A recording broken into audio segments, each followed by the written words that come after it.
Thank you for attending another session of the Digital Accessibility Bootcamp for designers, developers, policymakers, educators, and persons with disabilities. Today's topic is accessibility guidelines for web developers, and we're going to cover the WCAG guidelines. So before I begin, we have to cover the acknowledgements. I want to thank Ms. Bernadette Lewis, Secretary General of the Telecommunications Union, for providing us with some support, and she has been very helpful in many ways, especially sponsoring my trip to the M-Enabling Summit. And I would also like to thank Dr. Beverly Beckles, who is the CEO of the National Center for Persons with Disabilities. She has been very helpful, and she has opened up the doors of the NCPD for us to be able to accommodate the field trip. And we went to the field trip on Monday, and we saw a lot of amazing technology such as the iGaze Edge, the Zoom Max tools. We also looked at the foot mouse, the trackball mouse, and a number of other assistive devices that help persons with disabilities. I'd also like to thank my management team. So our team is dedicated to improving the quality of life for persons with disabilities. We have a diverse team that includes persons who have visual impairment, such as Marlon, Asinat, and Candice. And then we have other persons like Naisha and Chinara and Samuel and Winston, who are very passionate and very much dedicated to the cause of digital inclusion and accessibility. So for this bootcamp schedule, we have covered 6 sessions so far. Today's the 7th, which is Thursday, October the 24th. And we'll have one more session being held on October the 29th.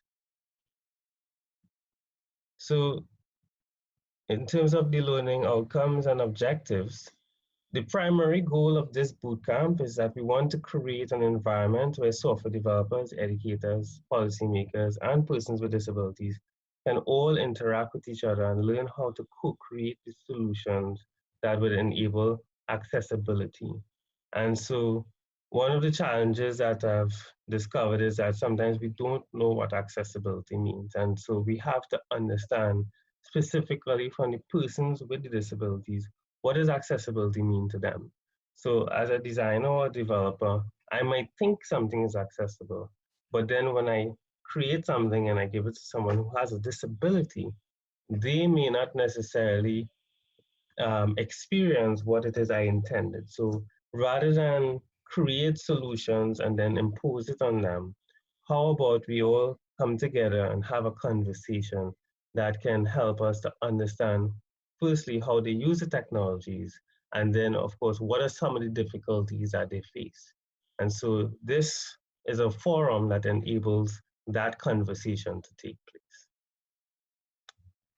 So this particular course, we've outlined a number of things. So for example, we covered why web accessibility matters. We've looked at some of the different types of disabilities and related challenges. We've covered some of the assistive technologies and the methods used by persons with disabilities to access the web.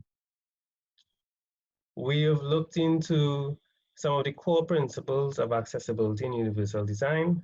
We've looked at some of the accessibility skills and competencies needed by designers. And today, we're going to cover some of the accessibility guidelines, especially for the WCAG, which a lot of web developers use in order to be able to create accessible websites. So our guest speaker for today is John Rochford.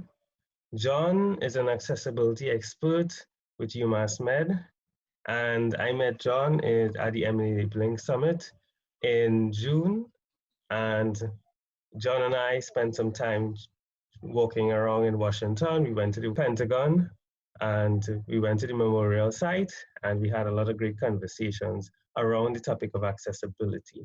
And so I really appreciated the conversation that John and I had, and I've been in contact with John, and John has many, many great things that he's doing. He's on the Web Accessibility W3C Consulting work group, and so he it has a lot of experience looking at accessibility specifically for websites. And so John is going to share a lot more about what his work is and maybe some of the opportunities that he has as a business person working in the accessibility space. So without further ado, I want to let John introduce himself and the topic for today. So thanks, John. You can take it away. Okay. Hi, I'm John, and I'm glad to be here. And I assume, Sean, that I'm just going to be able to say to you, next slide. Yes, go ahead. But, okay. So, yes, I'm going to be hopefully helping you to understand what it means, what web accessibility means, and what guidelines do to achieve accessibility. And I'm also interested in talking with you about the various new efforts in accessibility that you may not be aware of, but I'm excited to tell you about. Next slide. So as Sean mentioned, I work for the World Wide Web Consortium in addition to the medical school. On the World Wide Web Consortium, I'm an invited expert in different groups. I think that might be the next slide. So if you could go to the next slide, Sean. Yeah, I guess okay, so what I should front is that my slides are loaded links to resources. So everything I'm talking about, if you download the presentation, you'll be able to get to the resources and examples I'm talking about. For the World Wide Web Consortium, back to that now, I'm on the Cognitive Accessibility Task Force, the Low Vision Task Force, the Silver Community Group, and the WAI Engage group. I'll be explaining what those are, but I want to tell you up front that my passion really is web accessibility for people with cognitive disabilities. So a little more broadly, this presentation is because I'll be talking also about digital technologies such as the Internet of Things, and also why both public and private websites must be accessible. Next slide.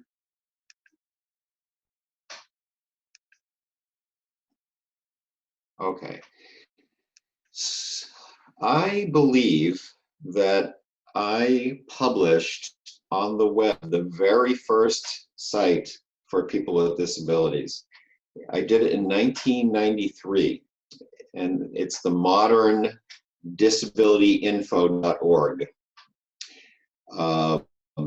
Disabilityinfo.org is an information and referral resource for people with disabilities living in Massachusetts, the state of Massachusetts in the USA. And until recently, we had about a little over 7,000 resources for folks. And we just add 50,000 doctors to disabilityinfo.org. And the interface for it, of course, is completely accessible. And you can find resources very easily. And I'd be pleased to do a demo if we have time later of disabilityinfo.org. I mentioned, yes, as the slide indicates, my passion is cognitive web accessibility. And what I'd like you to know is that I conduct research and development of artificial intelligence powered web text simplification on a mass scale. And that's, so when it comes to simple text, yes, that's great for people with cognitive disabilities. And when I say cognitive disabilities, what I'm talking about is a broad spectrum. So on the low end of capability are people with intellectual disabilities. That's the new term in the state for mental retardation. And then on the then above capability-wise, people with intellectual disabilities are people with, say, learning disabilities like dyslexia and ADHD, etc. And then really, the cognitive spectrum includes all of us as we age, because not only are we acquiring physical disabilities, but we're also acquiring memory problems and executive functioning problems. So that's one spectrum. And so simple text works for people with cognitive disabilities, but it also works for non-native language speakers. So the simpler a language is, the easier it is to understand for people who are non-native speakers. And as well, simple language helps people with low literacy. There's an enormous population in the United States, like 32 million people, who have a very difficult time reading, for example. I should also say, by the way, that even though we are focusing on English, there are international efforts in this area, and everything we're developing is going to apply to all languages. Okay, so the next thing I do in the AI, artificial intelligence world, is that I work to make sure, and I'm not the only one, there are plenty of people in this, well, maybe not plenty, but there are others that are doing it, to make sure that any advances in artificial intelligence take into account people with disabilities and also include people with disabilities. Okay, next slide. All right, so here's the slide that talks about my work for the World Wide Web Consortium. The Accessibility Guidelines Group, that's the body, that's the part of the World Wide Web Consortium that approves all the standards and works with all of the task forces to develop those standards. In about, maybe 5 years ago, 4 years ago, something like that. It was the W3C said, we have not been serving 3 important groups. Traditionally, with web accessibility, it's all the guidelines, all of that work is focused on people with physical disabilities, and in particular blind, which makes sense because it's our primary sense. But the World Wide Web Consortium was not considering people with low vision. So of the people who are considered blind or legally blind, at least in the US, only about 10% of those are totally blind, and the rest have vision like I do. I am legally blind, but I've got pretty good vision, a blind guy, I always say. And I'm the majority. I'm a part of that majority. And so the World Wide Web Consortium was not paying attention to them, and now we are. So I'm on the Legion Task Force. Also was not paying attention to cognitive accessibility. And there was a protest, actually, a formal objection was filed against to the World Wide Web Consortium, saying you're ignoring people with cognitive disabilities. And it responded and said yes. And so now we have a new task force. I'm on that. And then the third one is mobile. Believe it or not, the World Wide Web Consortium was not really paying attention to mobile, and as we know, mobile is taking over the world. So the other effort here is the Silver Task Force. I'm on the community group for it. Silver is a new, what it's doing is it's reimagining the WCAG. The WCAG is the abbreviation for the Web Content Accessibility Guidelines. So when I say WCAG, that's what I'm referring to. And silver is reimagining how the WCAG can work. An example is that, as you may know, there are 3 levels to WCAG standards: A, AA, and AAA. And from a practical perspective, the way that they are addressed is that A is must-have, AA is the standard that everybody meets, and AAA is nice to have. So that is the perception in the community of the corporate world, the web design world.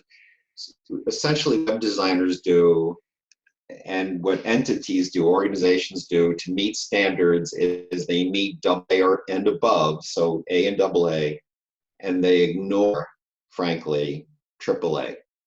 So anyway, I'll be talking more about that later. But what silver is doing, for example, is it's changing the way that works to the way, potentially, it hasn't been decided, but it's something that might happen, that we would, instead of using A, AA, and AAA, we would use gold, silver, and bronze, like the Olympics do, because that is thing that people know internationally, and it might be easier to understand for people if a website was, if we said that the website met gold standard or silver standard or bronze standard. So anyway, next slide. Okay, this is my definition of web accessibility, is that everyone can use the web, including people with disabilities. Next slide. Okay. Why is web accessibility important? Well, one reason is that it provides equal access and opportunities for people with disabilities. A person with a disability should be able to apply for a job, or buy a book, or participate in social media, just like everybody else. And if the human resources website, the employer website, or the storefront, or the social media app can't be used by that person with a disability, then that person is left out. That person can't be employed, can't buy things, can't communicate with members of his or her community. And that's bad for people with disabilities, but it's also bad for society, because we as a society, well, for example, storefronts and vendors who want to sell their products, there's no reason at all that they should be excluding people with disabilities as part of their customer base. In the US, 26% of the population is a person with a disability.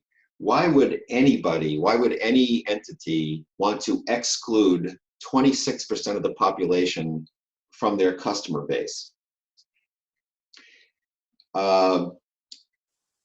So internationally, the WCAG standards are being, how do I say this well? Governments are following them as a matter of law. And in the US, in the waning days of the Obama administration, the WCAG standards were matched to federal standards, the 508 standards.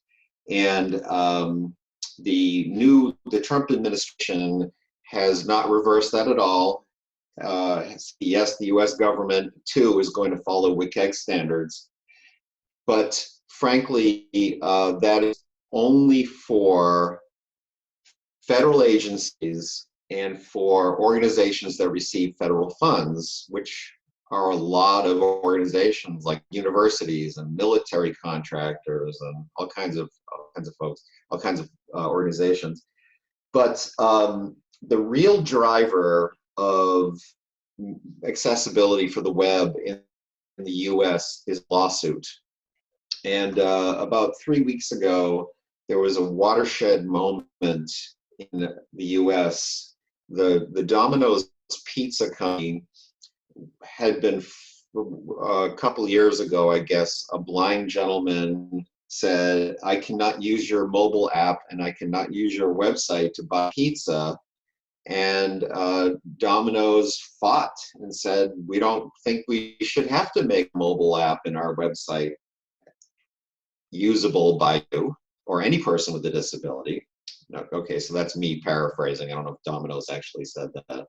But it took the case all the way to the Supreme Court, which is the highest court in the US, and the Supreme Court denied to hear that case.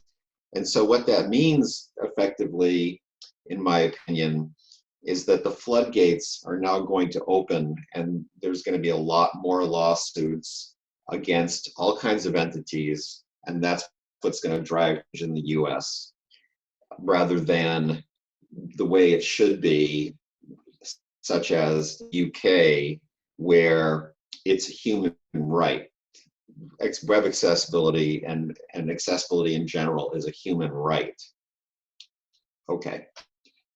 So the other thing I want to say about this is that I hope everybody knows that when you make your website, your mobile app, or interface for devices, etc., usable, accessible to people with disabilities, you're making those things better for everyone. And I'll talk more about that later. Okay, next slide. So the World Wide Web Consortium, as I think I mentioned earlier, it's an international community. There are many governments around the world who have representatives, and I work every week. I'm on a conference call with people in the UK, in Israel, and India, and so it's governments and it's industry. So when I say industry, I mean companies like Microsoft and Amazon and Yandex. And a big reason that the companies are send representatives or have representatives in the World Wide Web Consortium is because they want to have a say in the standards that are developed. They want to help shape them, form them. They want to help to not have the ones they don't want, frankly. And they want to be part of they want to make sure they know what's going on. And that is, they pay fees for that. And that's how the World Wide Web Consortium is funded, essentially, is through corporate and industry partners. The World Wide Web Consortium develops all of the standards you've ever heard about, HTML and CSS and XML, and it's not just this. It's everything in the. Yeah, it's not just accessible standards. Okay, next slide. Okay. I'm going to talk more now about the web accessibility standards. And essentially what the World Wide Web Consortium is, what we're doing is we're creating success criteria that are testable, measurable and are effective. And as I mentioned earlier, there are those three levels of A, AA, and AAA. And when we are going through the processes of forming consensus, sometimes those levels get changed. So sometimes if the consensus is not broad, then a standard that's being developed might get shifted to AAA, which it really is the kiss of death, because almost nobody, as I mentioned earlier, follows AAA standards. Sometimes the standards, so I'm working on one and I have been for a couple of years now, called Accessible Authentication. And I'm hoping it gets published, it gets approved rather, for the new generation of standards that are coming up. So let me just talk briefly about what I mean by that. The first, WCAG 1.0 came out in 1999, and then the version 2 came 10 years later in 2008. And then the next version, 2.1, came out last year. And now we're working on 2.2. So what the new version included was success criteria from those three groups that I mentioned earlier, the new ones: Cognitive Accessibility Task Force, the Low Vision Task Force, and the Mobile Task Force. And unfortunately, all of the Cognitive Accessibility Task Force criteria that were approved at AAA. And so that means that, like I said earlier, nobody's going to be following them. Accessible authentication was our best hope for level A. And again, I'm hoping for it to come out in the new version 2.2 as level A, but it basically was killed off at the last minute for version 2.1. So I'm hoping to overcome whatever the objections were to it for this version. Okay, the next resource that I have on there is the Web Accessibility Initiative homepage, and it is great, phenomenal, really, resource for web developers, policymakers, everybody we're talking about, educators. Okay, next. Okay, I'm saying okay a lot, sorry about that. Web accessibility testing, I want to talk about that. There's a lot of misunderstanding about how it works and who does it. There are 3 tools on the web, and there's a link in the slide to them that enable testing for accessibility of one web page. So what will happen is you can either put the URL into the tool, or you can use a browser extension, and it will give you a report of the accessibility issues, if there are any, on that page, and also will tell you how to fix them. Then there are much more sophisticated tools that you can run against it. Yep. Hey John, Yep. Question. Yes. What tool is that? What tool is that which you just spoke about, where you could identify accessibility issues? Yes, there are. I'll give you one. It's called WAVE .webaim.org. So it's WAV.webaim.org. But there's as I was saying earlier, slide is a link to a list of these tools. If you download the presentation later, you'll see that. All right, cool. Yeah. I put it under, yeah, it's the easy checks link. Okay, though so there are many many companies that make more sophisticated tools that you can run against an entire website. And that's great. But unfortunately, all of these tools, the current state of the industry is that none of them can identify accessibility issues more than about 30%. So only up to 30% of issues can automated tools identify. And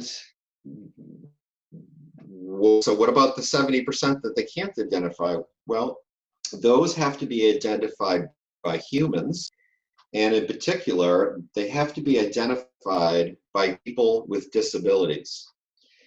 It's not enough, for example, so one thing that I've seen over and over again is that somebody on a staff will buy some JAWS, a screen reader. So a screen reader reads aloud in a voice what sighted people can see on the screen for text.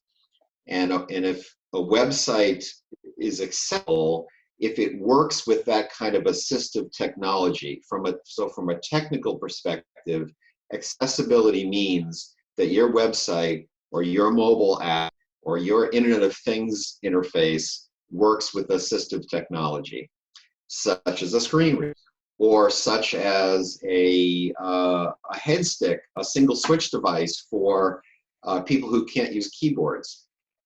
And so what I've seen over and over again is that companies will bring a staff person and say, okay, here's a screen reader. Now just go to a website and run that screen reader on it, and it's the kind of trouble you run into. And that person, JAWS takes a person with good intelligence about 9 months to learn to use well. And a person who's just like using it to try to test websites and doesn't have a disability and has no reason to learn to use well, it's a disaster when they try to test accessibility, because they just don't understand how to use the screen reader well, and they don't understand. It's another thing about JAWS is that if you, it's very common when you're doing accessibility testing to have a screen reader user who's typically blind and a sighted person working right alongside them, because the blind person doesn't know what they're missing and the sighted person does. But with JAWS, it doesn't show the sighted person what the JAWS user is seeing. So testers like this who don't really know how to use JAWS, I find that aggravating and useless. Okay, where am I going here? Oh, well, I guess what I'm saying, I know what I'm saying is that the answer here is that with disabilities, as always, I love the phrase, nothing about us without us. It's our mantra. And it certainly is the case when it comes to testing for accessibility. 2 Saturdays from now, I'm hosting the Boston Accessibility Conference. And one of our sessions is going to be on accessibility testing.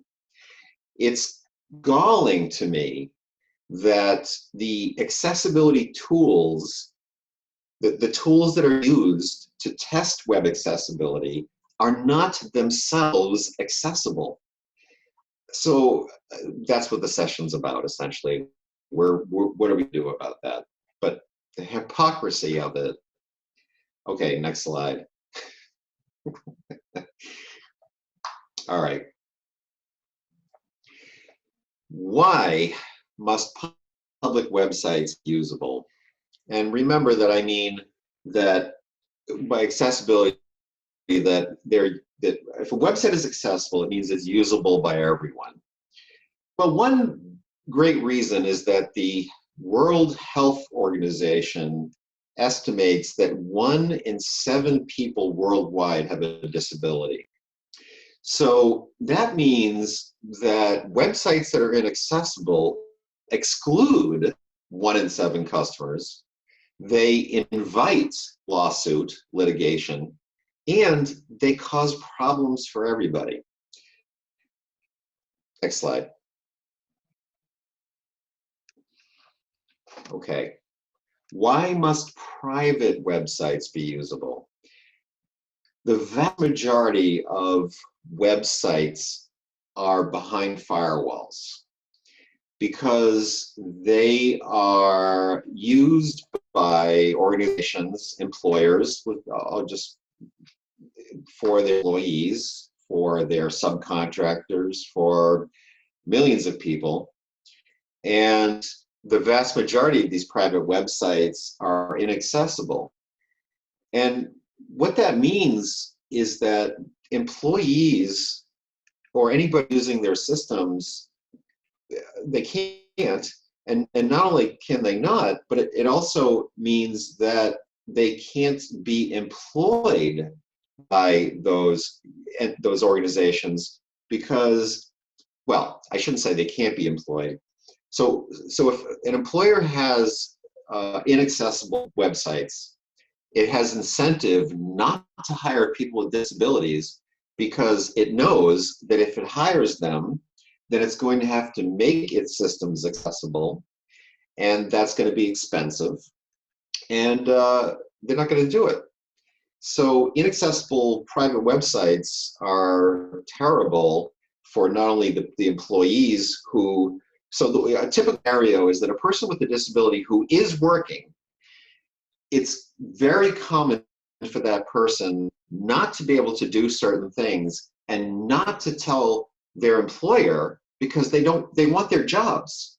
And so they'll go home and they'll have their significant others help them, or they'll get people, their coworkers to help them. They'll do anything they have to do to keep their jobs, but not say anything to their employers. It's a very common scenario.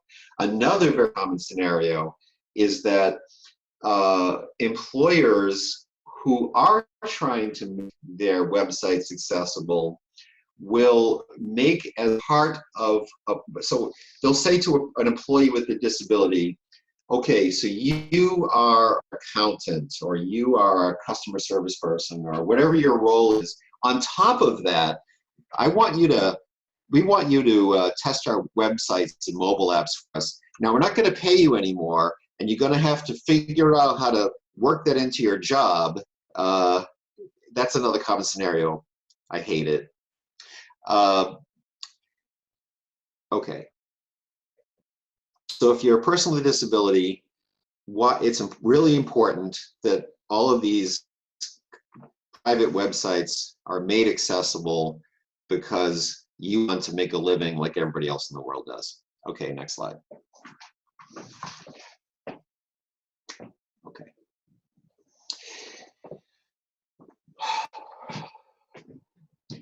So I have a list here, which I'm going to go over on this slide, for why, about what accessibility is. As I've mentioned, it's needed. I say on the slide that it's because 90% of websites are inaccessible. I'm going to say it's over 99%. It's a minuscule amount of websites that are accessible in the world. It's essential, though, for everybody, because every person on Earth is acquiring disabilities as we age. And it's so interesting to me that seniors in the U.S. And in other countries, this is the term for people who are 65 and older, say, they don't like to think of themselves, and they don't think of themselves as people with disabilities. And part of the reason that they don't, at least in the U.S., is because if they admit that they have a disability, it might mean that they lose independence, and so a good example of that is many people in the U.S. cannot afford assisted living, and so they have to live in their own homes, and as they lose their vision, their driver's licenses may be taken away from them so that they cannot drive anymore. And if that's the case, then they are lonely in their own homes. They cannot be part of their communities, and and that really restricts their independence. And one of my favorite stories about this is that when I moved a couple of years ago to another city in Massachusetts, and the person who was training me on the public transportation system, it was her job to train people who are blind and like me, and she's legally blind, and she said she had a client who said that even though he was legally blind, it was okay for him to drive because the only thing that he couldn't see were pets and small children. And that's a really terrible, unfortunate example of what I'm talking about. Okay, so another thing to know about accessibility is that it's easy to do and it's inexpensive if you do it from the beginning. If it's part of the design process, then those two things are certainly true. And if you wait until done or later in the development process and you're trying to retrofit accessibility, that is complicated and very expensive. So the last thing implied is that the accessibility is the law in many countries, and there's a link to that list of countries that have adopted the WCAG standards into their laws. Next slide. Okay. As I mentioned early on, I'm going to talk a little bit about some not necessarily web technologies, and one of them is the Internet of Things. So the Internet of Things are little sensors that are embedded everywhere. So on a tiny level, they're all the way up to autonomous cars, and they're part of the Internet of Things, and kitchen appliances, and this is probably time for me to say that I have 14 Alexas in my home that help me control everything in my home by voice, because all of the interfaces of all the things I control, I can't see them. So it's been very empowering, and I'll come back to it. But there's a really great effort that's happening here with the Internet of Things, and essentially what's going on is that it's a cloud-based personalization service. So you sign up and you identify your preferences. I like the interface to speak to me. I like white text on a black background, whatever the preferences are. And then when you go to use the interface of a Internet of Things device, it recognizes you and it conforms itself to your preferences in every way that it can. And the promise of that is wonderful. And there's a new, what's been going on with that, by the way, it's called the Global Public Inclusive Infrastructure, and there's a link to it in my slide. I learned recently that there's a product, it's called Morphic, and and right now it's working for PCs, for computers. So that's how they're starting with a, oops, sorry. So that's my, that was, so that is my TV. I'm shutting it off. And my TV has a screen reader built into it. So that was what you were just hearing. And I don't know why I came up. Sorry about that. Okay. So another thing I want to say about this is that, as I mentioned earlier, I've got 14 Alexas. But what's happening with me is that I'm trading convenience for privacy. And what I mean by that is that my conversations are being uploaded to Amazon servers and are being analyzed so that my Alexas can respond to me better as time goes on. And there's another effort, it's called Solid, and it's by Tim Berners-Lee, the inventor of the web. And what that's about is enabling people to keep their own data, health data, their passwords, all kinds of things, and enable whoever they want to have access to those data at a granular level and revoke access to those data anytime they want. And that is the kind of effort that's going to help people to trust that their interactions are secure and that they can trust, for instance, as the artificial intelligence that they're working with. And I'll talk a little bit more about that. Okay, and I'm getting all excited because I love this stuff. I go around the world talking about this, and I'm very honored to be able to do that. Okay, so I just mentioned a couple other quick things. One is closed captioning. People don't understand about closed captioning that that everybody uses it. This is a great accessibility example. So if you go to an airport, noisy place, the TVs or the the monitors are not just people talking. It's got text on the bottom or wherever. It's showing you if you go to a noisy bar, it's the same thing. The football game has closed captioning because it's too loud in the bar for everybody to hear the action. So an interesting thing happened here in the US about 5 years ago is that the streaming service Netflix was sued because it didn't have closed captioning on its movies.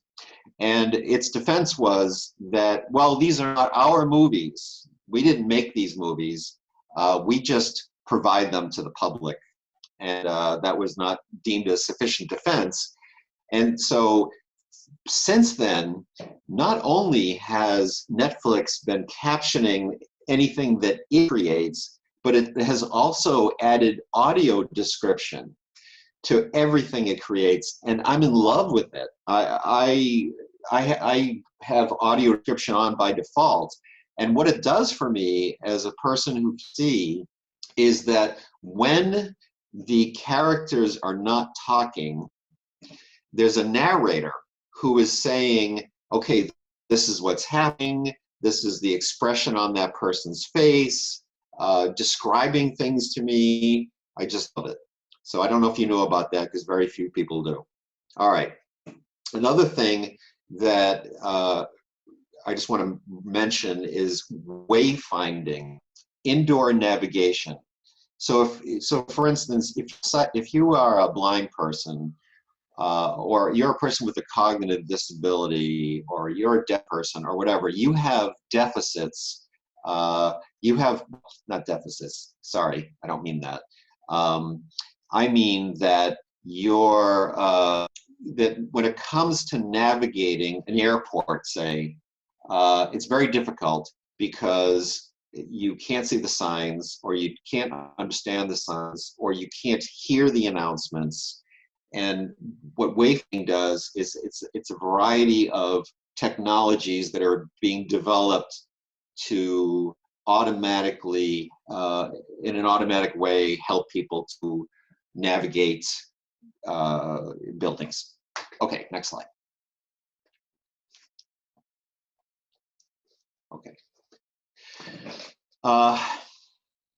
Now we're on the summary slide, and it says the summary is the World Wide Web Consortium sets the standards, and I review that compliance is simple and inexpensive from the beginning and is being applied beyond the web, as I was just talking about, and it makes the web more usable by everyone. But I think I also want to come back before I leave the presentation to talk a little bit more about artificial intelligence bias. And this is very, very important to me, and to everyone in the world who has a disability. And so this is what I mean.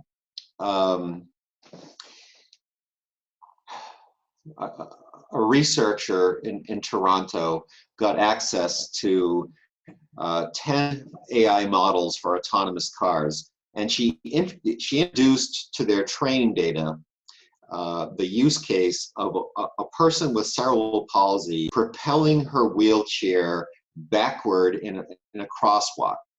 And that's common for people with cerebral palsy to do that. And she introduced them to the training data at the minuscule representation in the population that they really have, and all the models killed them, ran them over. And then when she exponentially represented that use case data sets, all 10 models killed them with greater confidence. Why is that important? Well, it's important because when those training data sets were being created, there was no participation by people with disabilities. And there was no awareness, for example, that a wheelchair could go backward across a street. So none of the models had that as part of their training set. So that's, to me, that's a great example of nothing about us without us, that we have to be part of any kind of development effort, because if we're not, then it's not going to work, and it's not going to work for everyone. Okay, next slide. This slide has my contact information, has my email address, my Twitter account, LinkedIn. There's a bit.ly short link to the presentation. It's bit.ly/ipsum, I hope I'm pronouncing that right, ipsum 2019, so all capitals, IPSUM 2019. And questions? Next slide.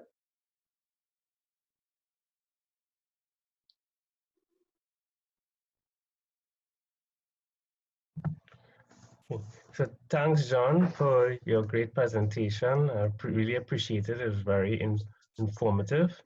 So now I'll invite everyone to ask their questions. I know a lot of people would have burning questions about web accessibility and really understanding how we can work together with persons with disabilities and other professionals to create accessible websites.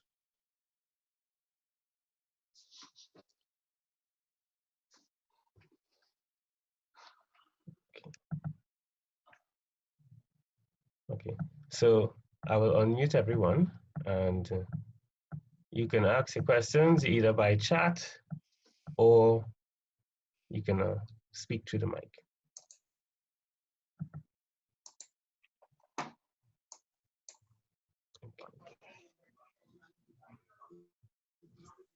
There's still 2 people muted. Okay, yeah, I see Karen. I know Karen is usually asks a lot of questions. So Karen, go ahead. Wonderful presentation, John. Thank you. And there were the tools could only do, you said, 30% of accessibility testing. At most. So the other 70%, yeah, at most. So the other 70%, I guess, would be done like by us, especially abilities who, for example, blind person go onto the web in their screen reader, and literally actually seeing how difficult it is to navigate, for example, headings, links, tables, etc. Yes, that's right. Or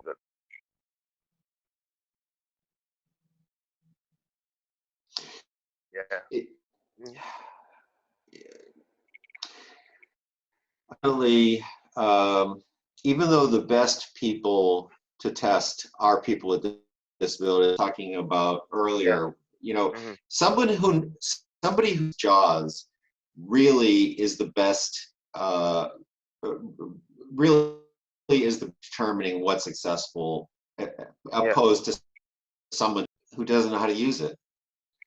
Correct. And I'm giving you the short version. I could go into great, and in fact, I wrote a few years ago, there's a blog post, I think it's my most popular one, and it's the title is "Stop Using JAWS Disability Testing," and I give a whole bunch of reasons why we JAWS, but that's a whole other matter. Right.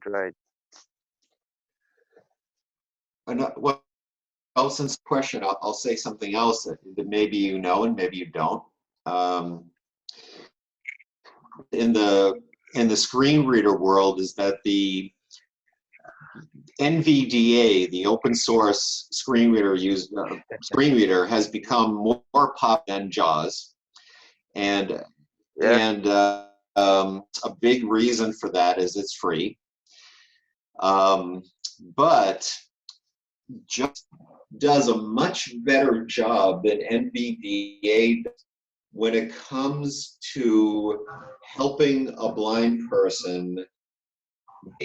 It figures out a lot of things and doesn't even tell the JAWS user it's doing it. And NVDA doesn't have those capabilities. Hi. Could anybody hear me? I can. Yes. Hey everyone. Also, this question is shown also. I saw on my neighborhood accessibility for apps, right? I saw on my neighborhood WhatsApp group that we TTPS Vigo is going to have, right? Where people could, about alerts, missing person, and also you could report, you could also make police whatnot. And the whole accessibility bootcamp made me so aware of importance of accessibility. How do you know how your stuff is accessible? Apps are accessible and websites and whatnot. So I don't know, like if we as persons who are blind and visually impaired, and even persons with disabilities in our country, like how we could approach them on the app, like accessible to us, because we would like to know. Also, because I think it's a great app that they created. My concern is the accessibility, you know? Yes. So that's what I like to share, because I think it's coming out on November 2nd. So on the ad, Sean? Hello? Cecile? Yes, I'm here. I just unmuted my mic. Go ahead. Yeah. So what do you think? Yeah. Okay, sorry. I have my daughter here, so she distracted me for a little bit. Go ahead, just re-ask the question again. Oh no, oh no. So, Yeah. So is the question you want to know to approach the maker Like of that? the make of the Yeah, app, yeah. yeah. The TTPS, yeah. Oh, I can think of a different way to do that. Mm-hmm. I don't know if so. Is Trinidad and Tobago? Is that are you folks signers of the WCAG standards? Like your government follows them?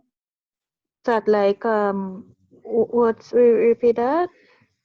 Okay, so there's countries that follow the web content guidelines, and I don't know if your country is one of them, but I don't know. Not sure. I don't know if Sean can. Okay, so I'll answer that. So there if it is, there are yeah. no specific guidelines that we follow here, John. Right? That's a challenge with the Caribbean. Okay, So cool. accessibility, specifically digital accessibility, is really new for us. And so this is why I'm doing this. It's really to kind of get people thinking about it. Yep. Okay. Well, then, regardless of that, what I suggest you do, if you're a person with a disability, is to try to use the app, and if you can, then you inform that maker, and if they don't respond, you publicly through social media talk how you can't use the app, so that they have some incentive to fix it. Cecile, they I will they are on forward Facebook. I will video clip to you to the group from the neighborhood watch group. The ad to you guys. Yes. Right here. Yes. Well, and another thing you can do is you can find out who to have that app developed. So that will be under Yeah. Ministry of National Security. okay, it would seem to me that if you were to go to that organ and you say that the maker of the app, I can't use it, and a relation can't use it, are you going to fix that? They wouldn't, because they want it to work for the entire population. And it Yeah. seems like a good app here. You should tell them there's one person for every seven. There's one person with every 7 people.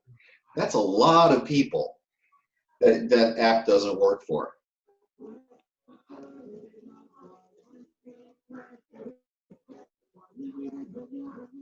So Cecile, what we could do, we could test it and see. Yeah, see when it comes out. Yes, it coming out on November 2nd. We'll see, and we will see. We should all download it and see, and we will give our verdict. So what do you guys think?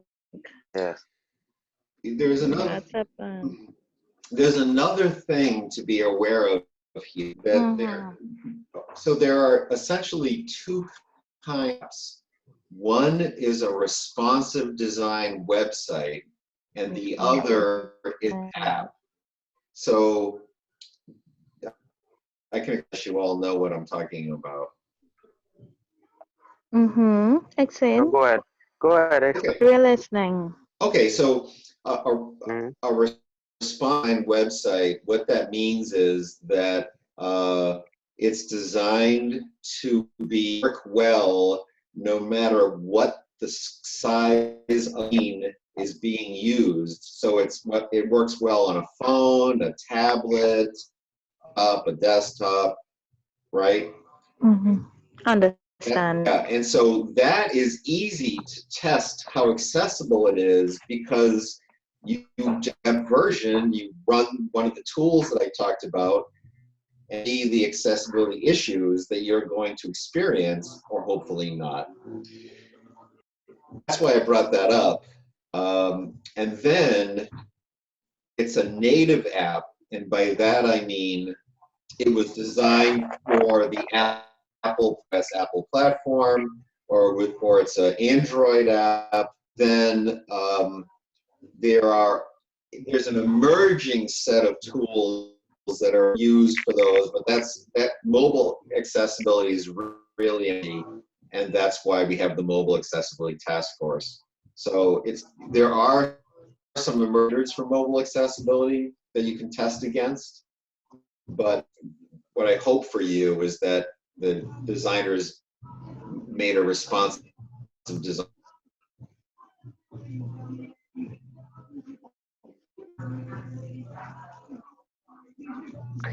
Yeah. I should think we probably need to start, Sean, a campaign or something to have websites, well, which are not like massive, accessibility camp. All websites must be accessible. Yes. So we need a campaign, but we need to start with the organizations that have the most influential roles. For Yeah. example, the Yeah. banks, the schools, the government agencies, because we interact mostly with Yep. those services. And I mean, there are a lot of times that I go onto government websites and I find it difficult to, one, analyze the It content is. because of how it's organized. And sometimes it's difficult to read the content because of the color contrast and the text that they use. So even for someone Yeah. who, let's say for instance, I don't Who's have a severe disability from the perspective of being medically diagnosed, but I wear glasses, and to some extent, certain colors are a little bit difficult for me to differentiate. But it helps me to understand a little bit more of the challenges. So I've noticed that a lot of times I go onto a website and just the way it's designed, it's really, really difficult. And I can't begin to imagine how Mhm. difficult it can be for you if it is Mm. that you have to use a screen Ha- reader. yeah. Hi, Sean. I send the ad to the accessibility WhatsApp group. I saw a Okay. sentiment, so it's there on the WhatsApp. Okay, so I will take a look at it. Okay.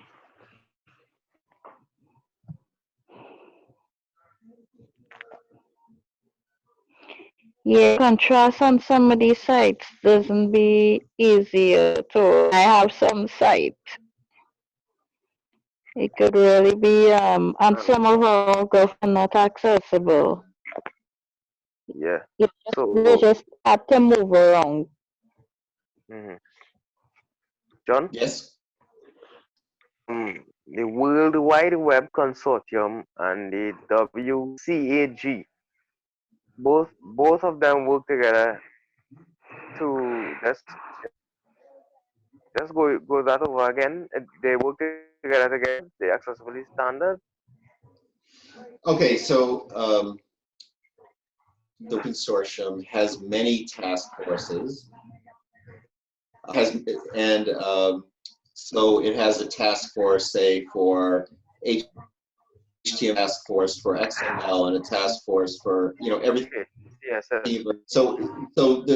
the CAG, the working group, the Web Content Lines group, is pretty much all the task forces report to it, but Yeah. all of that's part of the Understood. W. Yeah. Understood. Great.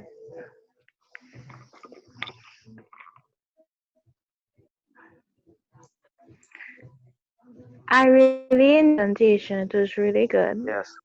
Hmm. Well, and I learned so much. I hear You that. know. Okay. Yes, Yeah. agreed. Thank you. Yeah. John, You I know have what? one. I want. Oh, I sorry, I was just. going to say I have one question for you. Yeah. Okay. But before I just want to say to everybody, please, I could have done better, because I'm always looking for that kind of feedback. So if you think of it, please tell me. I'm It's serious. good. It's good. Your presentation. Nothing. I don't think I Nothing. no, yeah, do have anything. Nothing. Oh, come on, thing. No, nothing. Okay, all right. I'll let it go for now. So what's the question?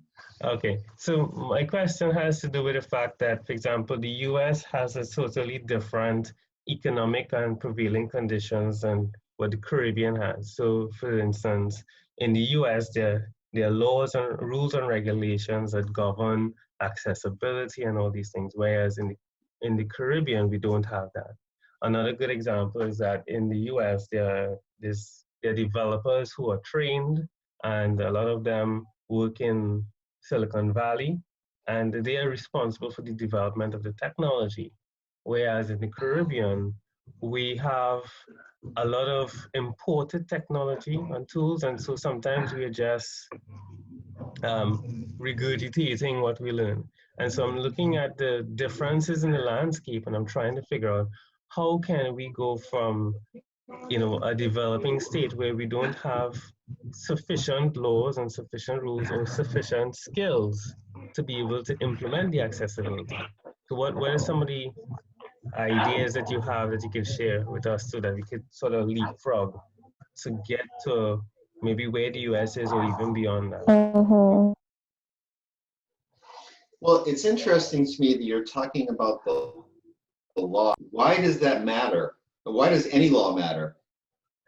Your community can make websites accessible whether there are laws or not. So why do you talk about that? Okay, true. Well, I'm talking about it because I know in Trinidad, we sort of have a mentality that unless it's against the law, why bother? And then that's something that I want to change. And of The course, law be like a deterrent. yeah, but of course, you don't want to just have the law alone. We want people to understand and want to learn about accessibility. So that's why, I'm doing this. And I have to say, I don't know everything about accessibility, but I think by having the conversations, we can actually have a start.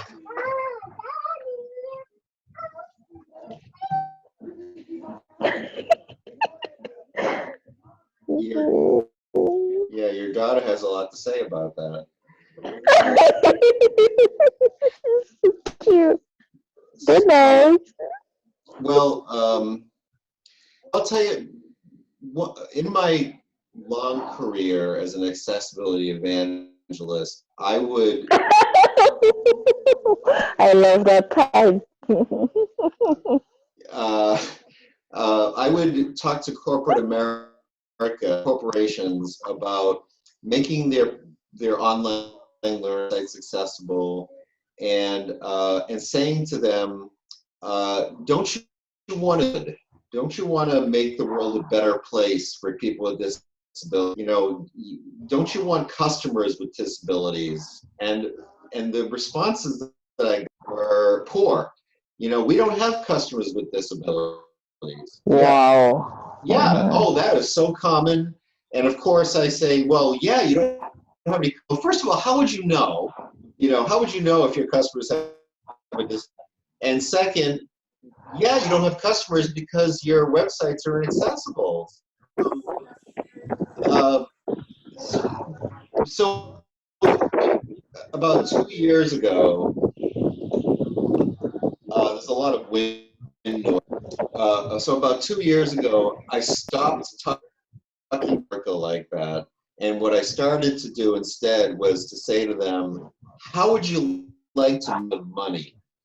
Let's start there. Because what I can do for you that, by the way, will help people with this, will make your products better, and you'll start of them because of the work we're going to do. And that has been successful, at least in getting corporate America to talk with me. So what I'm saying to you is appeal to greed, appeal to the desire to make a lot of, and maybe that'll work for you. Another is essentially public shaming. That, like earlier, with this app that's coming out on November 2nd, if it's not designed to be accessible to people with disabilities, then all you should be getting on social media, and you should be saying, I can't use that app. And when made accessible, and make, you know, there are, so anyway, those are a couple of approaches. You know, hopefully you don't have to sue, you know, to bring in against this app maker, but yeah, but you have to do. And oh, here's a really cool thing you might want to consider. Film yourself trying to use the app and failing, and post it on YouTube. That's a good idea. So that people can see you struggle with that or that app, see it for themselves. That is, there's a free online university called Udacity. Google has a free accessibility course on it. It's called Accessibility with Empathy. And throughout the course are videos of people with disabilities struggling with websites. So I think that's a good course for you, for everybody who wants to learn more about accessibility and to really themselves how people with disabilities struggle. What's the name of the course? It's called Google, I think it's called Google Accessibility with Empathy. Okay. I'm going to look it up right now. Udacity. I understand your thing. You know, money talks, right? So if it's a business, if they're not making money, well, if they understand that they can help them make money, yes, it'll be accessible. I think that is something, Karen, that's a good idea you should do. We try and see, you can use the app and take yourself with now. I really get in trouble if this is not accessible. So, And when you post it on Facebook, it will get known here. Another thing to Yeah, it will get tag. so I just posted to the chat a link to that course. And tag them, like do a video and put it on Facebook and tag the tag company. the TTPS. Yeah. The company, well, that is, you know, may have challenges on their website. But the main person who did this is the TTPS, so we should tag them. And no, I mean, yeah, in this speaking, you know, if you have other apps, yeah. In this case, wow, I did not know. Okay. But I was kind of shocked. I mean, in a first world country like, you know, this American, you know, people saying, why should I make still my have issues, yeah. I know, but you know. What, I'm sorry, what do you? And all of that, and yeah, because we look to America as, you know, okay, have accessibility, opportunity, and they can, because it is, and sadly it has people with that same mentality. Why we should make it accessible? The guy with the dominoes. Yeah. Yeah. Well, I'm a little that I don't want to get sued myself. That I mischaracterize exactly what Domino said about it. But what I'm gonna do now is find it. Some information about it. Because Domino's using the same app in Trinidad as well, you know. Says. What did you ask? No, in Trinidad they have Domino's pizza as well. In order to order pizza, you have to use said app as well here. To order Domino's in Trinidad as. Yep. So I'm about to paste a link into the chat about, and I'm doing it now.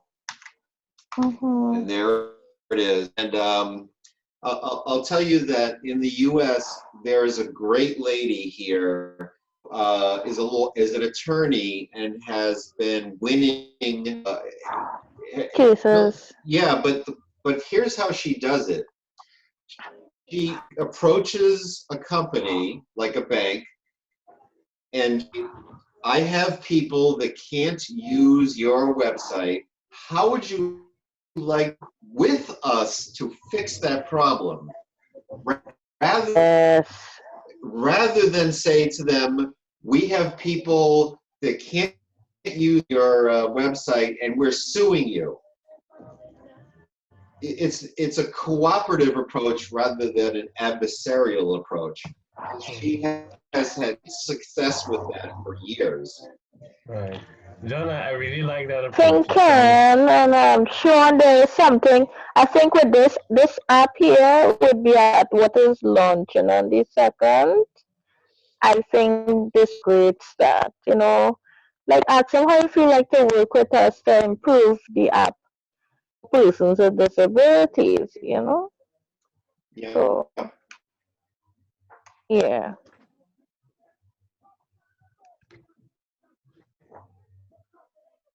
Yep. So this will be a good start.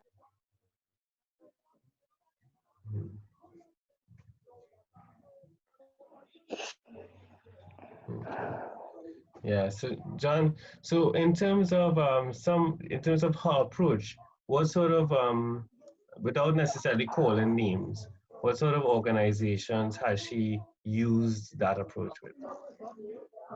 Well, she has a list of them on the website that I just for. Her name is Lainey Feingold. Right. She, I'm posting another link, by the way, to the Domino's case. That's a more recent article. So anyway, if you go to lflegal, she has links to all of that stuff. And I'll tell you something. This is the only website that I know that follows all AAA standards. Wow. Okay. Isn't that great? Yeah. Yes, definitely. Wow. And one of the things that there's a one of the guidelines is about understandable text, and if you look at the bottoms of the page, you will see simplified summaries of all content, and I love that.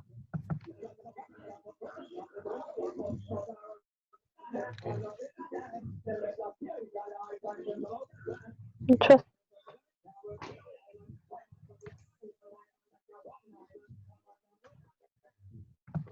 So let me take a look at that. Hey, Sean, can you share those links in the chat? Oh, okay. Yeah, could you send the on the WhatsApp group? slides to us, please? Yeah. Yes. Okay, sure. Yeah, yeah, please, thanks, because you can't copy them how they are in the Okay. Good night, everyone. This is Hey, good night, Charlie. Charlene. Yeah. Good night, everyone. I joined in late, so I was just listening, and I didn't hear the first copy. Yeah.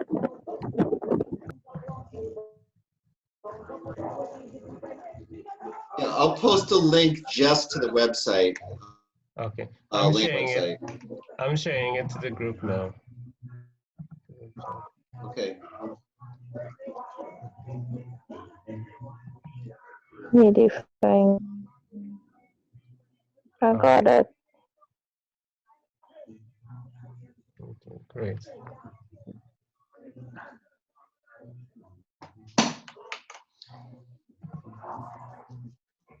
Good, lovely. Lovely information. Very good. So, what can I help you with? It's interesting. so John, I must say thanks Your a lot contact? for. Anyway, I'll get your contact. Oh yeah, I can share John's Good, contact with you good. guys. Well, yeah, John. Good night. I'm Charlene. I have I have two types of, well, they tell me what to multi-wear with my sight and my mobility. I have those two challenges. Yeah. Just a minute, Michelle. Yeah. I'm listening. Yeah. Yeah, yeah. So, trying to sensitize um, challenges of the the environment, whether indoor, outdoor, and the equipment that you need, etc. For persons like myself, if you have any information on that, where it could empower me to help empower others and sensitize them, or like you just said, you're posting videos and stuff, sensitization, etc. Um, things like that. Yeah. Okay, yeah. So as I don't know if you were on the call, we're talking earlier about the Google has in its Accessibility 101 course, video people with disabilities struggling to use web technologies. And it really empathy for developers to struggling to use what they just built is probably the most effective way to get them to pay attention to accessibility. Yeah. But with me, it's just the wheelchairs themselves. They're building wheelchairs to me that more this I am, and they expect you to use it. Yeah, well, that's because what I often say is that if you have met one person with a disability, you've met one person with a disability. Everybody's disability is different.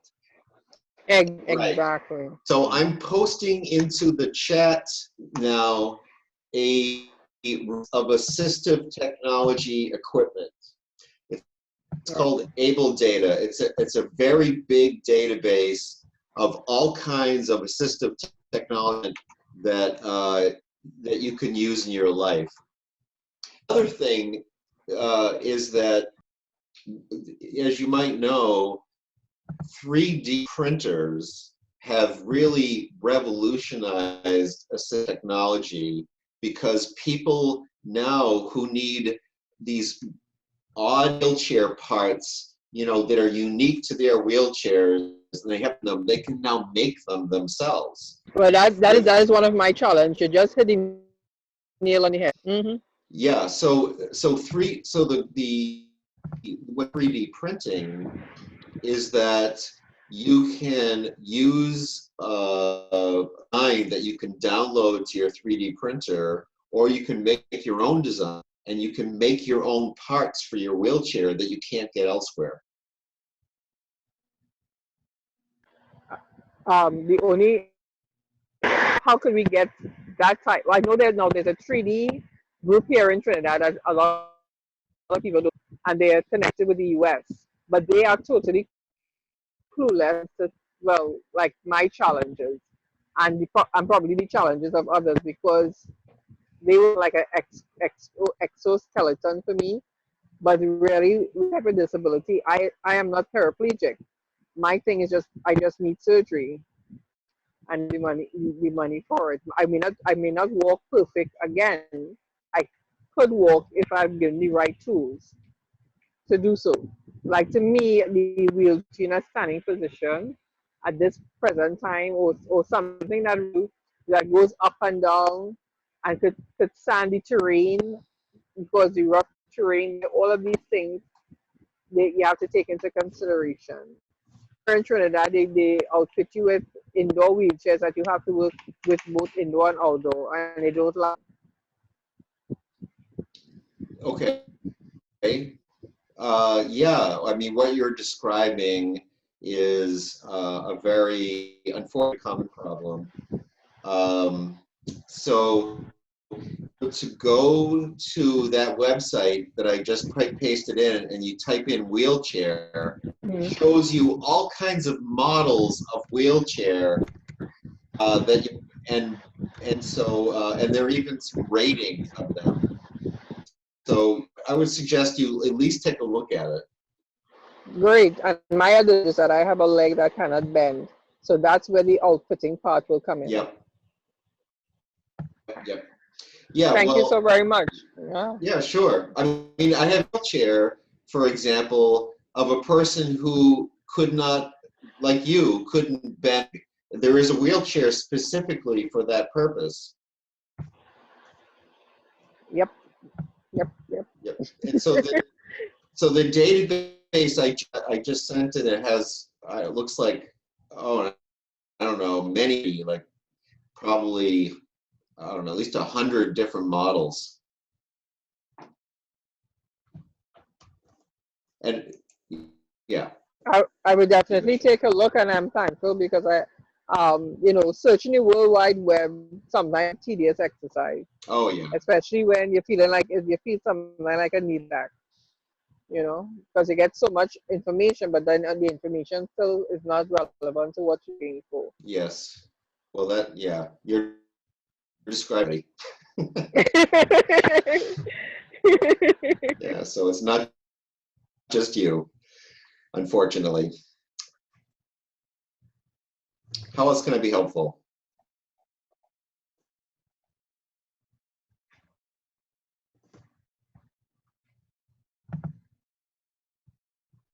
Do you think about like Apple accessibility, like using the iPhone and whatnot? Okay, sure.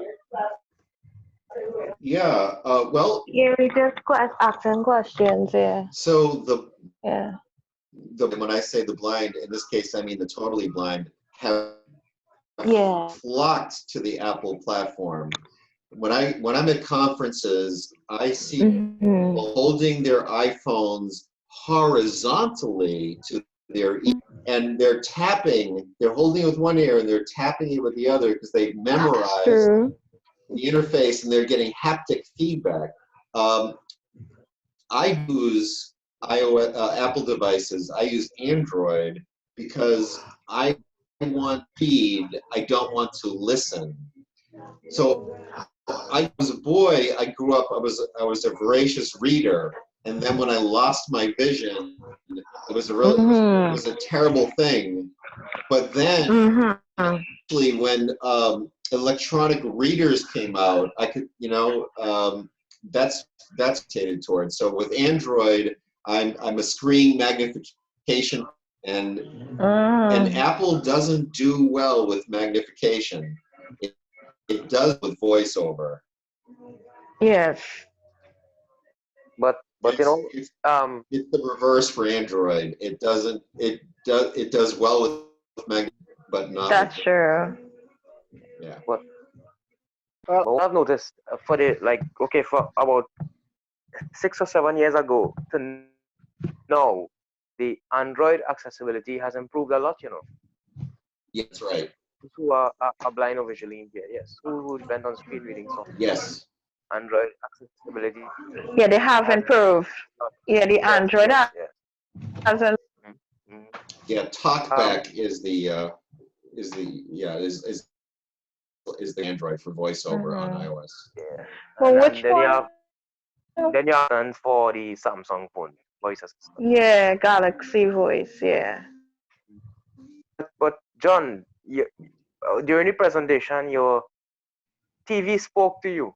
Yes. So I was curious then. So what TV it is on?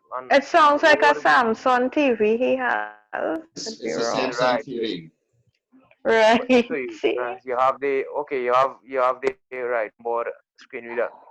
It's the only brand I know. It's a screen reader and it's television. LG has it as well. Who does? Yeah, I have LG Smart and it has the accessibility. Okay, great. But Samsung screen reader is the best.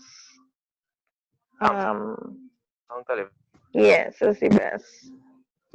Well, for me, and I like and I use writing as my form of therapy, but sometimes when your head hurts and your eyes tired or come, I have not been blessed to learn the technology like they have.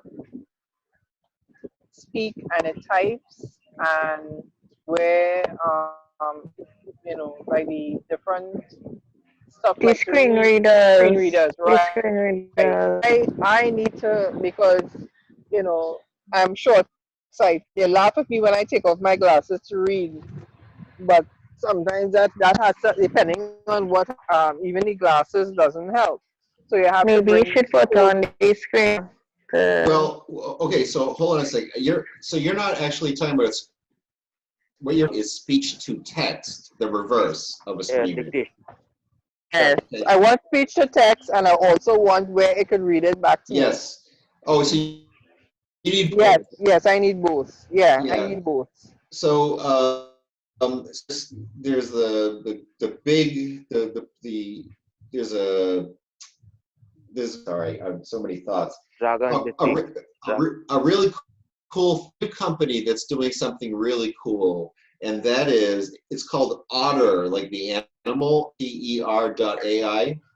And essentially what it does will record your, like say you're a student in a classroom or you're business in a meeting, it'll record the entire thing and convert it to text.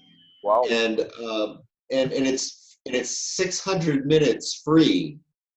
That's Use it for free. that's what I need. That's what I need. Yeah, so go to That's great. otter.ai is where you want to go. Spell it again, please. Thanks. Yeah, so it's like the animal, TTER, otter, Mm-hmm. I. Oh, it's AI. You can, Oh, okay. you speak to whatever there, and it converts your voice into text, and then we can use our Wow. screen reader to read. All right. So there's also a capability in Microsoft Office to do that as well. Okay. But It will but read. but is it? Well, you'll have to be the judge of that. When I find it, Where do yeah. where To do find you it. have to go in to use it in the Microsoft Word? It's in all the Office products. So All we'll the have to Office search. We'll have products to have search. it. We search. If you type in search, what if you type it in search in Microsoft? What Speech to Oh, speech should? okay. Huh? Well, what I'll do is I will post. I'll send Sean a resource about it, and he can share it with you. no problem. But I'm looking at it right now. It's built into Word. It's called Dictate. Right. Yes. And All right. Yes. I just couldn't remember the name of it. Yes. Dictate. Right. Yes. yeah, Yes. so okay, so it sounds like you know about it. And as I'm It's new to talking, me. It's new to me. okay, so very now it's typing everything I'm saying Word document. Wow. Dictate. I have one. That is cool. I have one more question. Right. Which Yes. screen reader do you think it's good? It's better, Android or Apple screen reader? The Apple screen reader. It's Great.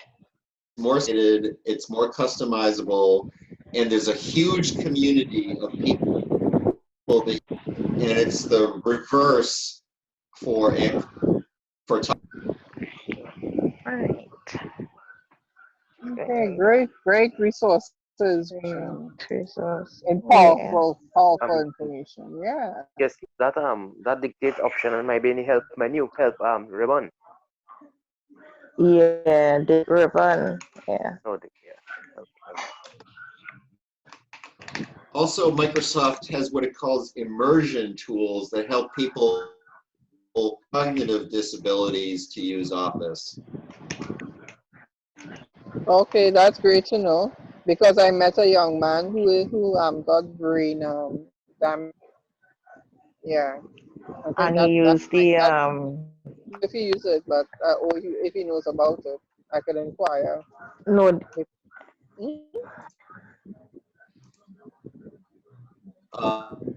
What I'm doing right now is I'm going to paste into the chat the link to the dictation. I'll do that right now. Sure. Yeah. Sean, look at that. In the chat. Yeah, send it up. Send it up. And then, When it comes to Sean, he's very professional. He'll do it. Don't worry. Let not your hearts be troubled. Yes, I'm right so here. yeah, it's So called the immersive reader, and I'm going to send that to you. I'll post that right now as well. Okay, where'd that go? All right, here we go. I just posted a link to the immersive reader. So what it does, one of the things it does that I like is that as it reads out loud, it highlights the sentence that it's reading, and it also highlights a word in the sentence, and that's configurable. Yeah, that's cool. Cool. I like that. So you don't get to follow through with the colors. You could follow through with where they're reading, with where it stopped, or Yep. where it's reading. Right. So as they hear it, they can read it too. Right. I like.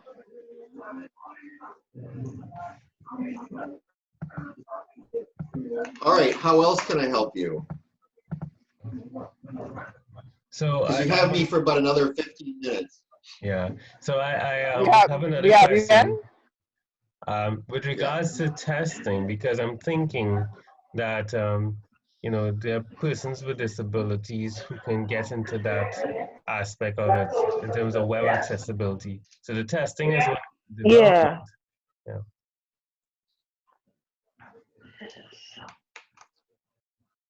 Sorry, I lost. Are you asking me a question?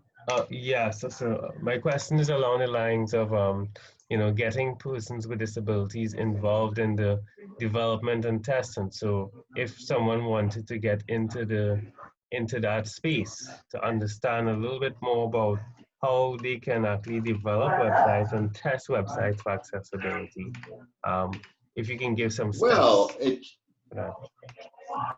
it just so happens that I have a great resource for that, Mhm. and it's my web consortium, and it talks all about getting people with disabilities.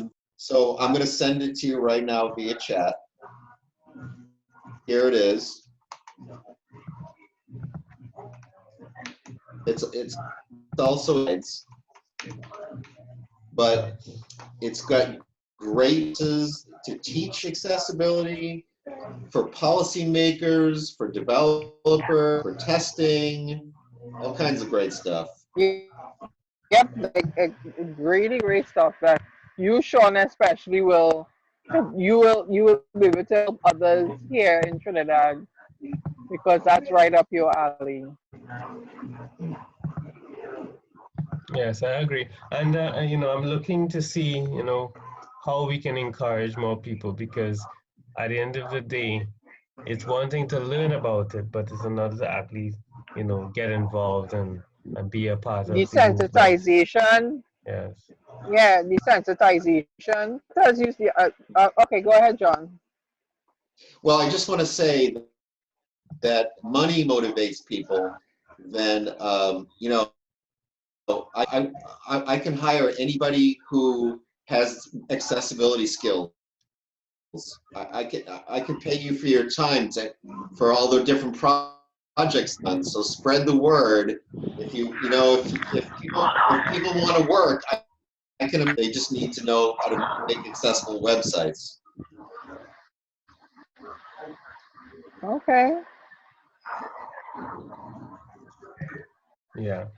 So, you know, there's a lot of opportunities out there in this space. It's just for us to be able to, you know, develop the skills and then, you know, well, in this case, we would need to actually do what you call the IAP certification, which is a training that is specific to persons who want to get involved as an accessibility professional.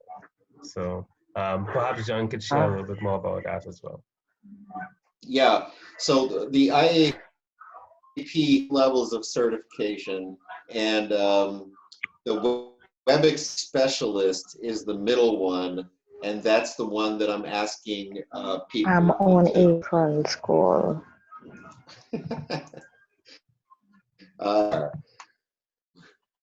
Okay, John, yeah, you can go ahead. Sorry. I'm going to post a link to the IEP in the site. So what they do is they, just like Sean said, they've got trainings. They'll connect you with trainings, and then they have certification exams. They're proctored, and you go and you take a test, and then if you pass the test, then you're certified. And so what I'm going to do right now is paste that into the chat, and it's international. It's not just the U.S. So I'm sure you can get it done in your country well. And I just pasted the link to the association in the. Thank you very much, John. Thank you as well, John. It's my pleasure. Why wouldn't I want to help you? Okay. We need more people like you, John. Oh, you think so? We do. I'm going to have to ask my wife that. Don't worry.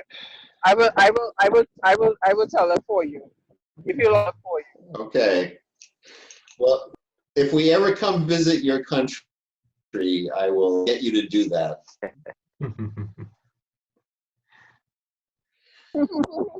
It will be my pleasure. Great.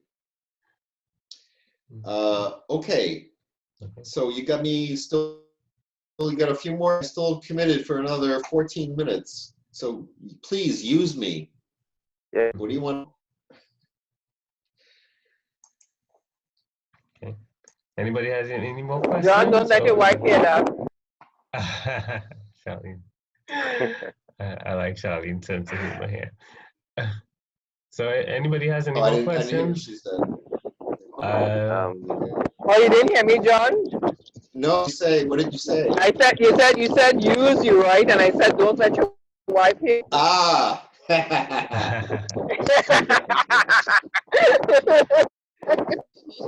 If you come to Trinidad, please don't ever use that word so loosely. Oh, okay. It can land you into trouble. It has a totally different connotation here, John. So take Charlene's word for it. Oh, good to know. Good to know. Knowledge is power, John. Knowledge is power. Yep, I agree. Thank you for educating me. I love to be educated. Why don't you folks tell me, what do you think I would be interested to learn about what you're doing? Okay. So I actually think John, Karen could answer that really well. Karen, so I know you were involved at the blind welfare in San Fernando. Perhaps you could share a little bit about that. What was the question? Go ahead. Go ahead. I'm asking you, what are things that you think I might be interested in? Oh,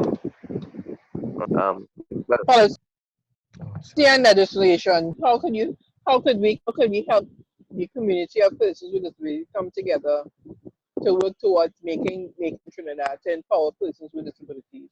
That's advocacy. Yeah. Advocacy. Because I believe that is where, if we don't get them to change the laws, we will be stuck. And if everybody, according to what John said, we don't need to depend on laws. It's discretion. Well, John doesn't live here in Trinidad. John doesn't live in Trinidad, and Trinidadians unfortunately don't know what that word discretion means. Not every. I'm not speaking for the masses, but I mean, John didn't say the word discretion. I am saying that based on what. Yeah. Well, John enlightened me because I was not privy to that conversation. So I enlightened me on that. So, Okay. okay, when you finish, John. Okay, I was actually going to say that John sort of put a slightly different spin on it, which is that you have customers that are not benefiting from your service. And so, you know, you could approach a conversation as how would you like Mhm. to be able to enable all of your customers Make to more money. benefit from everything that by making your website and all your apps accessible, you're able to increase your market share. So that's one aspect of it. Of course, he's also showing at the same time through the legal, in the US, there's an approach that, for example, instead of being adversarial, which is I'm going to sue you if your website's not accessible. So that's the approach that I've seen John take a little bit. Strategies to approaching it. Yeah. Yeah. Mhm. So as I was saying, John, we sometimes I look at its accessibility. I use websites and so on, and determine that it's not user friendly for persons who are blind or visually impaired. Because at my organization, well, they try not my they try not to make a blind organization. Right? I'm employed at. We do conduct training, technology, computers and cell phones, technology. So Yes. children and adults use web. They use it on their phones, computers. So this matters a lot. Accessibility. Um, I'm taking accessibility in a different direction. Okay, now I want to come to blind world in San Fernando to learn how to use these technologies. You know, one of the challenges is transportation. John, where in your country do they like we could how could I put it? We could ask companies to like donate something towards accessibility, like in accessibility, like access, like like the dial ride.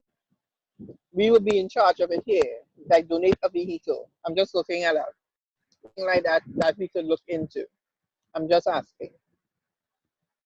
Well, every conference I go to of people, the number one issue is transportation.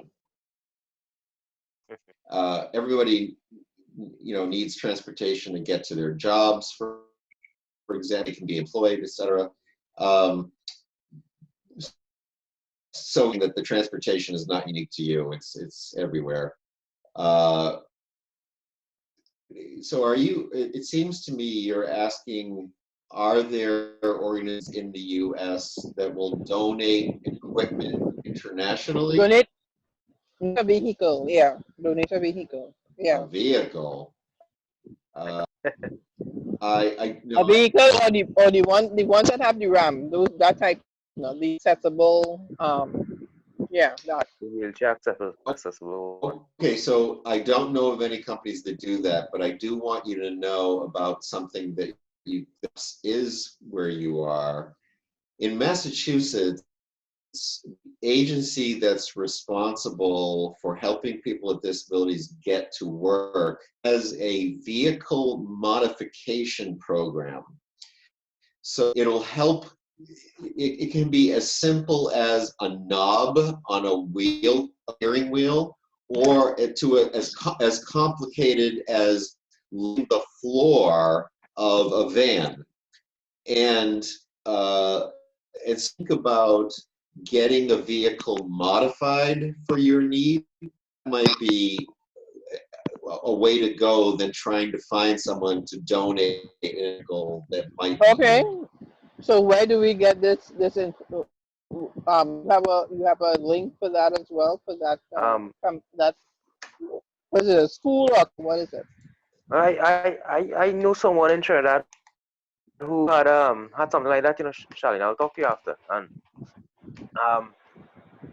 where the accelerator on the steering, like the and brakes as well there, and But so at there's the end of only the day, they like it's always knowledge is power. Even if though that person in Yeah. Trinidad, they will still be in their knowledge of certain things. If you understand what I'm, because like I But said, remember my that person was on a contract. Go ahead. So Sorry, go ahead. do is I'm pasting into the chat a link to the I'm describing in Massachusetts. So I just did, and maybe you can learn something. thank you so much, John. Like I said, knowledge is power. Yes, John. Yes, John. You have all your websites there, John. Well, like I said, I'm on to be talking with you, and I always want to be helpful. And You yeah, know, that's me. And we feel honored equally on board. you know, Even though I exactly. It even feels though so I even privileged. though it, yeah, it's I empowering wish we to could go be on, Sean. Hey, Karen, Sean, yes, I I'm think we need listening. to have a part two of this. I think we need to have a part Ah, two. I know, I know. What I intend to do from here on is attempt to do a webinar monthly, because I know for certain that there's still a lot for us to talk about, and especially when it comes to building awareness and more than awareness, capacity building, because we need people to understand the challenges and to develop the skills. And so I am thinking about how we could continue it um, in terms of a boot camp sort of style. I'm also looking at the CTU because they've more or less initiated this as a pilot project. So if it's done well and they see the potential in it, we can take it further with them as well. So that's just a little bit of a heads up in terms of what's coming next. But yeah, I definitely but I believe this pilot project is going well. Trust me. yeah. That's quite sure. Good. Here it is. We got to meet a beautiful person like John. I mean, if we did not open, I don't know if John would have been able to interact with any of us. That is true, and that's the power of ICTs Working boy should. and Networking. ensuring that it's accessible. It creates opportunities for us to connect. So um, that's why it's important, and so hopefully we can Great begin to networking yeah, opportunity. yes, yeah, Yeah, yeah.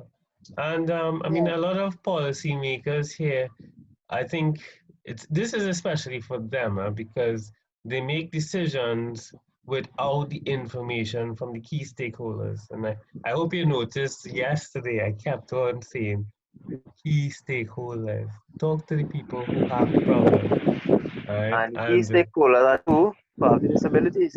Yeah. yes, but you do Or the know that a lot organization of them represent. didn't quite get that message, right? So I try to Yes, repeat I it. was aware of that. I saw it in their faces. Yeah, Yeah. I saw it in their faces. I saw. Yeah. But you notice at the end of the meeting what one of them said, because remember, I kept looking at persons who were born with a disability, whatever that disability may be. You're not looking at persons who acquired a disability, Yes, that was true. especially, and they're not, so it was an eye opener for a few of them as well, because I was advocating to acquire a disability. Every day, somebody in this country and other countries are becoming physically, mentally, emotionally challenged in some way, and losing our eyesight is becoming a lot here in Trinidad. Yes, You that's true. understand? And how do we? There's no form of rehabilitation because a lot of people don't even know that blind welfare and poverty exists. Yes, that's You true. understand? So how do we get John public to understand us alone in this? I had a friend that happened to him. He's totally blind, and it came from diabetes. And he was my eyes at one time. He used to move around for me. And when that happened to him, he didn't even want to leave the house. And I got him into I had a program, and I got him to come out and interact with other persons with types of disabilities, including persons who were blind. And so he was empowered by these other persons who, despite their challenges, able to still play play basketball, badminton, table tennis, and those who couldn't actually do the physical, they were able to sit and speak and share their experiences. Because I let people, like there was a guy with atrophy. I mean, he can't play a sport, but he could use his mouth. So I had him there for him to, just enjoy the company and talk and laugh. That is therapy. And people don't understand that. They think when you have a disability and, that it ends and you must be locked away. No, you just start doing it differently. You're doing things differently, but you're still the same person. Yeah. It's just that parts of your body fail you, Sorry, Flipper. Sometimes I apologize for over talking. Sorry. No, I that's about that. fine. Sorry. All right. So I'll give Karen the last say because we're coming to the end of the webinar. So go ahead, Karen. Well, yes. Again, Sean, thank you very much for, well, boy, starting this whole, getting the ball rolling.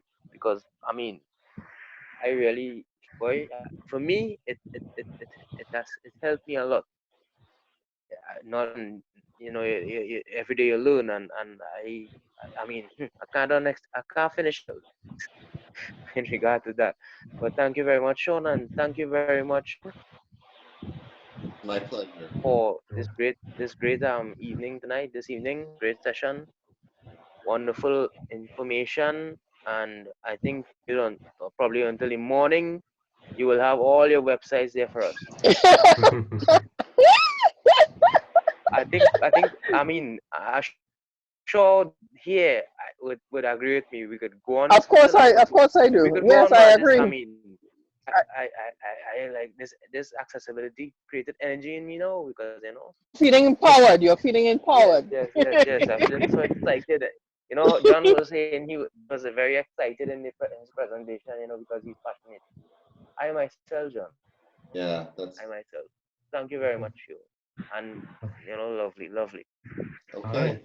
And thanks, John. So, you have any parting words, John? Yeah, I want everybody to say nothing without us. Without Nothing us. about us, Amen. without us. Nothing about. I said that yesterday too, and some people this was the first time they heard those words. Okay. Yeah. Thank you, everybody. Yeah. All right. Bless Thanks, you. John. I appreciate it. Yeah. When it's nice to do it twice. Definitely. So we will have another session. All right. So bye, everyone. Yes. Okay. Bye, Sean. Sean. Take care. Bye, Sean. Bye, John. Bye. Thanks again. Bye, everyone. Good night. Okay, bye. Good night.